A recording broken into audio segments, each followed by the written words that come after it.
నమస్తే రమ్మగారు. నమస్తే జయ. రమ్మగారు, బ్రహ్మీ ముహూర్తం అంటాం. హ్మ్. ఆ సమయంలో లెగిసి మనం దైవారాధన చేసినా, లేకుంటే పిల్లలు చదువుకున్నా అసలు లేవటమే చాలా ముఖ్యం. చాలా సందర్భాల్లో మీరు బ్రహ్మీ ముహూర్తంలో లేవటం గురించి మాట్లాడారు కదా. అసలు ఆ ముహూర్తం యొక్క విశిష్టత ఏంటండి? మనకి సూర్యుడితో పాటు కదా మన సైకిల్ వెళ్ళేది. అవును. ఇది జనరల్ గా చెప్పుకుందాం మనం. ఉమ్, ఉమ్. బ్రాహ్మీ ముహూర్తము, దాని ప్రాశస్త్యము పెద్దవాళ్ళు ఎవరైనా చెప్తూనే ఉంటారు. ఆ. మనం సూర్యుడితోటే మాట్లాడుకుందాం.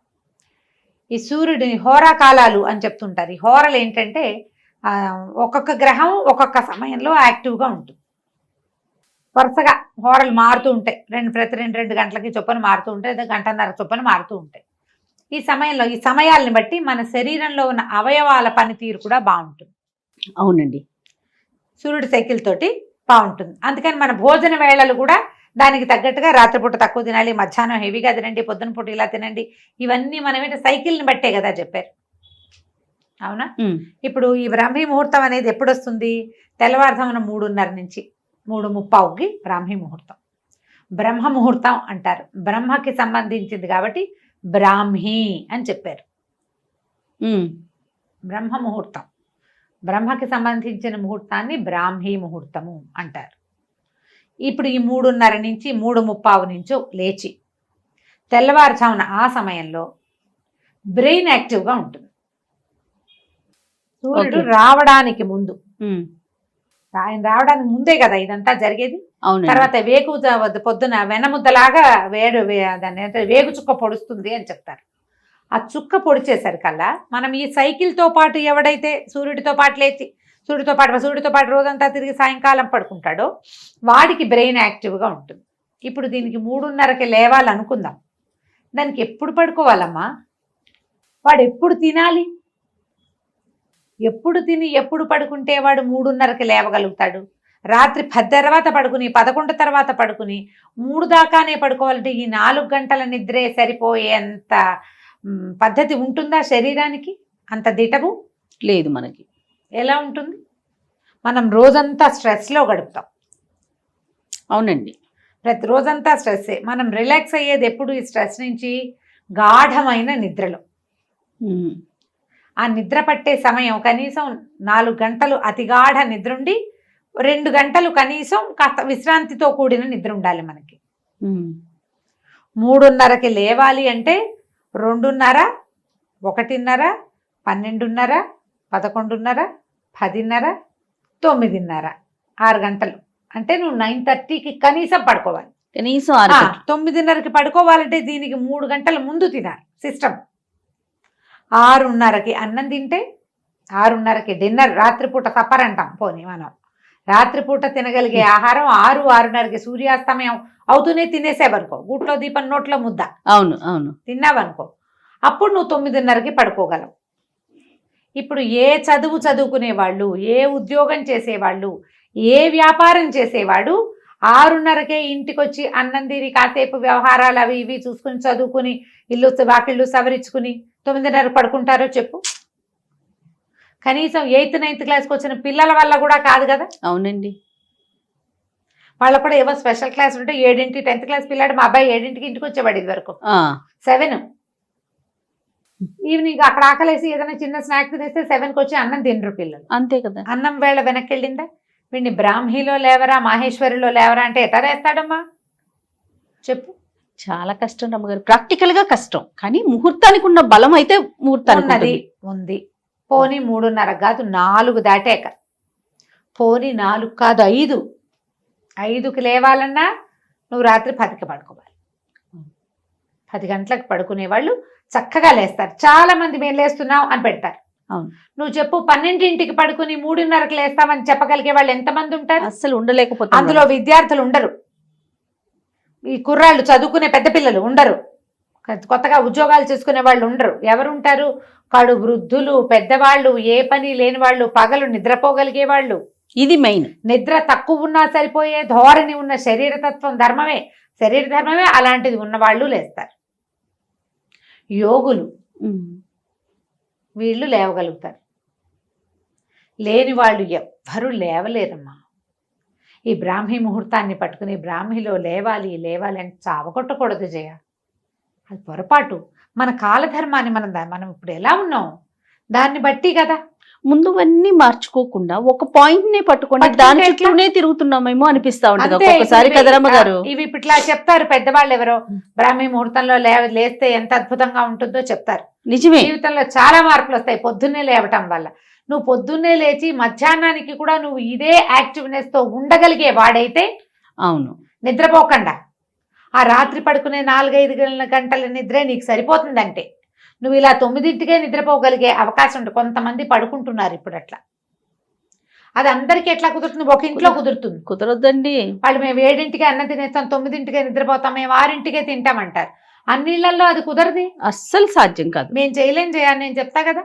అదే అందరికీ సాధ్యం కావచ్చు. చెప్పలేను, అందుకని నాకు చెప్పబుద్ధి కూడా కాదు. నేను లేవట్లేదు, నేను లేవలేను, ఎలా చెప్తాం? 11 గంటల దాకా చదువుకుంటాను నేను. ఇప్పుడు నాలాగా చదువుకునే వాళ్ళు 11కి 11ంటికి నేను ల్యాప్టాప్ ఆపుతుంటే కూడా హలో రమా గారు అని ఒక మెసేజ్ వస్తుంది నాకు. నిజంగా అవును, ఇలా రావా? నా అంతటి నేను ఎవరికి మెసేజ్ పెట్టండి, అది మాత్రం చేస్తా. పొరపాటు కూడా రాత్రి 9 నేను ఎవరికి హలో కూడా అన్నా. వాళ్ళే చేస్తే ఇంకా నాకు తప్పదు. అందరూ ఇప్పుడు నాబోటి వాళ్లే ఉన్నారు కదా. మనం పనులు మానేసుకుని ఆపేసుకుని ఏమీ చేయక్కర్లేదు మనకు, లేదా మనకు పని చేయవలసిన అవసరం లేని పరిస్థితి అయితే నువ్వు అలాగే తొందరగా పడుకుని బ్రాహ్మీ ముహూర్తంలో లేస్తావు. లేదా మధ్యాహ్నప్పుడు ఏదో కాసేపు ఒక అరగంట అట్లా ఒక కొడుకు తీస్తే, పవర్ నాప్ తీస్తే ఓకే అనుకోవచ్చు. ఇంత కొంచెం నిద్ర సరిపోతుంది, అలవాటు చేసుకోవాలి అని చెప్పే మహానుభావులు కూడా కొంతమంది కనిపిస్తారు. అందరికీ సరిపోదు రమ్మగారు, చాలా ఇబ్బంది పడిపోతారు నిద్ర సరిపోతే. ఎంత జబ్బు చేస్తుందో. అవునండి, సరిపడా నిద్ర లేకపోతే జబ్బు చేసినట్టు అయిపోతారు. అవును. మీరు బ్రాహ్మీలో లేవాలంటే 3:30కి లేచి, మీకు ఏదైనా అది ఎవరికి 3:30కి లేచి సంధ్యావందనం చేసుకునే వాళ్ళు, ఓ మంత్రోపదేశం ఉన్నవాళ్ళు, వాళ్ళు ఏదో చేసి దేవుళ్ళకి ఏదైనా చేసుకోవాలి. మిగిలిన వాళ్ళంతా ఎందుకమ్మా హైరానా చెప్పు? ఎందుకు వచ్చిన హైరానా?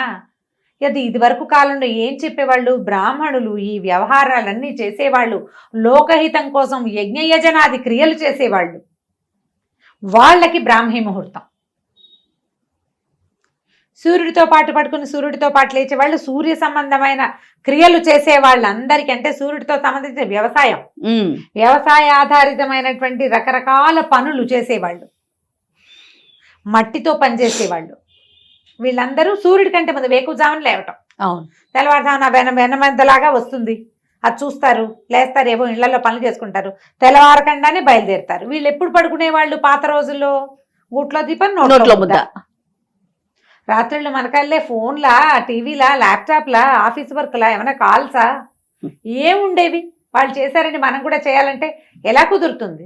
ఇలా కంపెల్ చేయకూడదేమో అనుకుంటాను జయ, నా మటుకు నేను చెప్తున్నా కదా.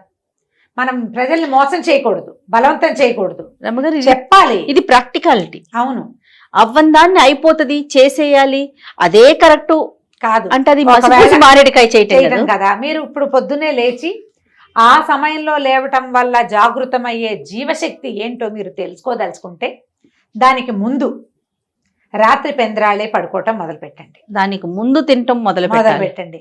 6:30-7 అవ్వాలి లోపల 6-6:30 కల్లా అన్నం తినేయండి. మీరు ఏం తింటారో, అన్నం తింటారా, రొట్టెలు తింటారా, జావ తాగుతారా, అంబలి తీసుకుంటున్నారా, ఒట్టి రాగి మాల్టే తీసుకుంటారా, ఏది తీసుకున్నా 7 అవ్వకూడదు. సూర్యాస్తమయం అవుతూనే మీ అన్నం అయిపోవాలి. 9-9:30 కల్లా నిద్రపోండి. దానికి అరగంట ముందే స్క్రీన్ టైం ఆపేయండి. పిల్లల్ని నిద్రపుచ్చుతాం మనం. అప్పుడు పిల్లల్ని నిద్రపుచ్చి మన పనులు మనం చేసుకుంటాం సాధారణంగా. ఇప్పుడు మనం ఏం చేయాలి? ఇలా నిద్రపోతే అప్పుడు మీరుకి పెందరాళే పొద్దున్నే లేచే అలవాటు అవుతుంది. ఇప్పుడు ఎప్పుడు పడుకున్నా నాకు 4కే మెలకు వస్తుంది, గంట కొట్టినట్టు అని చెప్పేవాళ్ళు కొంతమంది ఉంటారు. వాళ్ళ క్లాక్ అట్లా ఫిక్స్ అయిపోయి ఉంటుంది. ఫిక్స్ అయిపోయిన క్లాక్ వాళ్ళకి చెప్పేది ఏమీ లేదమ్మా, మీరు మహానుభావులు, మిమ్మల్ని పొద్దున్నే మీ కాళ్ళకి దండం పెట్టాలి మేము. ఫిక్స్ కాని వాళ్ళ సంగతి. ఇలా చెయ్యాలనుకుంటే కనుక రాత్రి పడుకోండి. శరీరాన్ని శ్రమ పెట్టకూడదు. ప్రధానంగా చెప్తారు శరీరమాద్యం కలు ధర్మ సాధనం అని. మనకు ఇది ఉంటే ఏదైనా చేస్తాం, ఏదైనా చెయ్యి. దీన్ని అనారోగ్యం పాలు చేయబోక, బలవంతం పెట్టద్దు. ఇలా చెయ్యి, రాత్రి పడుకో, పొద్దునేలే. ఈ సమయంలో ఏంటంటే మనకి శరీరం, ప్రపంచం అంతా ఆక్సిజన్తో నిండి ఉంటుంది, ప్రశాంతత ఉంటుంది, శబ్దాలు ఉండవు. ఒక్క ఓంకారం చేసిన ఓం అన్నామంటే మన ఓము మనకే 100 సార్లు వినపడుతుంది. ఒక్క మంత్రం చేసామంటే అది 100 సార్లు చేసినట్టుగా అవుతుంది. సమయం వల్ల సూర్యోదయానికి ముందు ఆ సమయంలో ఉండేటువంటి ఎనర్జీ వేరేగా ఉంటుంది.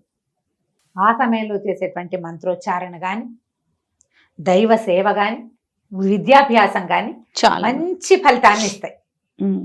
హ్యాండ్ రైటింగ్ బాగుండని వాళ్ళు పొద్దున్నే మొహం కడుక్కోకుండా రాసుకోమనేవాడు మా రంగబాబు. హ్యాండ్ రైటింగ్ బాగుండేది కాదు. పొద్దున్నే లేవగానే పొద్దున్నే లేచి 5ంటికి లేచి మొహం కడుక్కోవద్దు, కూర్చుని రాసుకో ఓకే అని రాస్తే అప్పుడు హ్యాండ్ రైటింగ్ బాగుంటుందని. బాగుందిగా. ఇలా ఏవైనా చెయ్యాలి. ఇప్పుడు ఏదైనా మంత్రోపదేశాలు అవి ఉన్న వాళ్ళకి మనం చెప్పేది లేదు, వాళ్ళు ఎలాగూ లేస్తారు. ఎర్లీ మార్నింగ్ లేవటం ఎప్పుడు కూడా సూర్యుడి కంటే ముందు లేవడం చాలా ఆరోగ్యకరం. అది బ్రెయిన్కి మంచిది, శరీరానికి మంచిది. రోజు చాలా మిగిలిపోతుంది మనకి. అవును, లేటుగా లేస్తే ఏముంది, బద్ధకం మిగులుతుంది, సమయం మిగలదు, వేస్టేజ్ ఎక్కువ ఉంటుంది. మనకి అలా లేటుగా లేవటం అనేది ఒకటి ఫిక్స్ అయిపోతుంది బ్రెయిన్. ఆ లేటుగానే లేస్తాం, ఎప్పుడు పడుకున్నా లేటుగానే లేస్తూ ఉంటాం. దానికి ఫిక్స్ చెయ్యొద్దు. కానీ ఈ బ్రాహ్మిలో లేవాలని మీరు 1 గంటకు పడుకుని 3:30కి లేచి కూర్చుని ఏం చేస్తారు, కళ్ళు పడిపోతూ ఉంటాయి, ఒళ్ళు వాలిపోతూ ఉంటుంది. ఎందుకు? అది మైండ్ యాక్టివ్గా వర్క్ చేయదండి. ఉండదు. నువ్వు సరిపడా నిద్రిస్తే, నిద్ర కనుక ఇస్తే షార్ప్గా ఉంటాం, బ్రెయిన్ షార్ప్గా ఉంటుంది. ఆ సమయంలో ఉండేటువంటి పాజిటివ్ ఎనర్జీని మన మైండ్ అండ్ సోల్ తీసుకోగలుగుతాయి. అవును, ఫిట్గా ఉంటాం. అప్పుడే కాస్త ఎక్సర్సైజ్ చేయడానికో, కొంచెం యోగా చేయడానికో, కాస్త వాకింగ్ చేసుకోవడానికో, అవకాశం, కాస్త దేవతార్చన చేసుకోవడానికో ప్రశాంతంగా 3:30కి లేచి ఇంట్లో సామాన్లు సవరిస్తా, ఇల్లు ఉడుస్తా అంటే మిగిలిన వాళ్ళు తిట్టిపోస్తారు. అదో బాధగా ఉంటుంది. అందరినీ లేపు కూర్చోబెట్టాలంటే వీళ్ళందరినీ రాత్రి 9కే పడుకోబెట్టాలి. మీ వల్ల అయితే చేయండి. వాళ్ళు ఎవరో చెప్పారు చేయకపోతే కుదరదు, అందుకే వాళ్ళని వినమన్నాను అని. ఇంట్లో ఒక్కళ్ళకి అది నచ్చుతుంది. ఇది ఆ చేయగలిగే వాళ్ళకి, ఏ పని లేని వాళ్ళకి, రాత్రిపూట ఏ వ్యవహారం చేయక్కర్లేని వాళ్ళకి నచ్చుతాయి అవన్నీ. మిగతా వాళ్ళకండి వాళ్ళు తెల్లారితే ఉరుకులు పరుగులు కదా రమ్మగారు. అవును, అవునా, పిల్లలతో ఇంట్లో మనం ఎంతెంత ఉరుకులు పెట్టాలి, ఎంతెంత పరుగు పెట్టాలి, ఎన్నెన్ని పనులుంటాయి. బ్రాహ్మీ ముహూర్తంలో లేవాల్సిందే నేను చెప్పేస్తాను అనుకున్నావా జయ? నువ్వు? నేను అనుకోలేదు రమ్మగారు, నాకు తెలుసు మీ గురించి. లేవండమ్మా, అవకాశం ఉన్నప్పుడు. ఇప్పుడు పండగలు అప్పుడు తెల్లవారుజామునే లేస్తాం. అవును, పొద్దునే తలంట్లు పోసుకోవటానికి, పూజ అది ఏర్పాటు చేసుకోవటానికి. ఇదే మనం అలవాటు చేసుకుంటే భలే బాగుంటుంది అని అనిపిస్తుంది. అది ఎప్పుడన్నా ఒకసారి లేస్తాం కాబట్టి. ఇప్పుడు మనం రోజు చేయాలంటే నేను చెప్పే కదా, లివింగ్ స్టైల్ మార్చుకోండి, మంచిది, సంతోషం, చక్కగా కుదురుతుంది. ఆ సమయాన్ని పూర్తి పాజిటివ్ ఎనర్జీని మీరు ఆస్వాదించవచ్చు, అనుభవించవచ్చు, బాగుంటుంది. చూద్దాం అసలు ఎలాంటి కామెంట్స్ పెడతారు, ఏంటి రమ్మగారు ఇలా చెప్పారు అని పెడతారో, లేదు చాలా కరెక్ట్ గా చెప్పారు రమ్మగారు, మేము కూడా మీతో ఏకీభవిస్తున్నాం అంటారు. నేను నా ఉద్దేశం చెప్పానమ్మా, చూద్దాం. అంతే. రైట్ రమ్మగారు, నమస్తే. నమస్తే.